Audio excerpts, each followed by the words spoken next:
Hola. So, breaking into other beers, local breweries. I'll start hitting the table.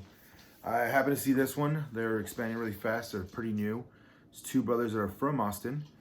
It's called Hedgehog Brewery, and they put everything there. They have everything broken down. Farmhouse ale with peaches, the water, barley, hops, all that fermentation. They have I forgot the name of them. They have some Country Hill yeast is what they prefer. So basically, these are beers they like. They design them, they make them, they love them, and then they want to share them. And so this supposed to be bright, dry, and deliciously peachy. And so for every peach one I ever had or made one. I get the aroma, but not the flavor. So I'm super excited to see if they went above and beyond and got it when they were definitely more ripened, or let them sit longer. Who knows? But obviously their theme is hedgehogs. Comes in a 16.9 bottle, which is just over a pint. It was like $7 or like $8, so it's like buying a drink at the bar, but your ABV is 7%, so you're looking pretty solid there. All right, let's go. I'm excited. I'm gonna hit them up on this Instagram once they can see. They definitely got influence. They got people they're talking to and they love. So let's see what the color looks like. Ooh, really light. Farmhouse. Let's see. A little cloudy. It's very low. Was it SRM? It's looking like 4 or 5 or something. But that doesn't mean anything. Really can't. All right, let's see how much more I can go. The cat is being mischievous right now. Don't mind that. Ooh, it's real light. Has a very light acidic. So if I say acidity, it's what you would call sour. Sour is actual something turning bad. Well, the flavor is acid. So vinegar, something that's tangy. Sometimes tart. It could be in there. Sharp is more like a sharp. So I'm gonna say on acidity level, like it's starting to be a little vinegary, but it stopped and kept all the beautiful fruit notes. Very clean. Smells dry, almost like cider dry. It's crazy. Ooh. Getting a little bit of everything. It's very savory, not super sweet. I actually get the peach feel. I get the peach. It's not super strong, but it's very present, and I like that because I couldn't get this on my beer. I think I probably used too strong of hops, and that's something you just got to balance, and obviously they figured out. So this is a dry, peachy beer, like it says right here, clear as day, and it's delicious. So if you like a nice tart, low acidity little feel, nothing sweet, because a lot of beer people, they're not big on sweets, so this is like the one to go to.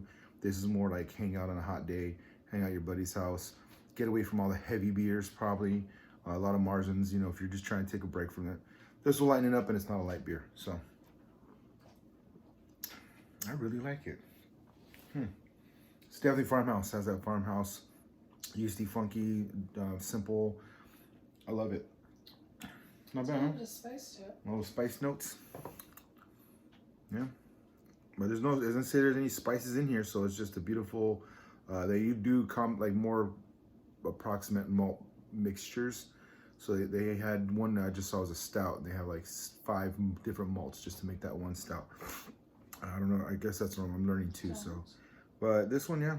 Oh, Wild Hill right here. Wild Hill, country yeast, and bacteria. So that's what they prefer to use. That's their number one. That's gonna be the main thing. So you'll catch a lot of that influence in every single beer. When people go into fresh yeast, it definitely specific ones can change beers, and they do the specific ones for certain beers. But if you're just a lover of a certain yeast, you use it in all of them. It carries something over from that yeast because they're going to be the major influence. So that's basically one ingredient. Even though they're doing that work, they're also leaving behind characteristics that are distinct and can repeat in every beer. So that's just the note. Hopefully it's informative and it helps you give them a shot. So this peachy one, if you've had Jester King, it's on that. Like this one specifically feels on that. Has that beautiful wildness to it. I'm really happy I got this bottle. I really am. Not gonna lie. Yeah. So thank you very much to Hedgehog Brewery. I look forward to trying more of your beers and hopefully making it to the brewery. But if you see this video, thank you. Here you go.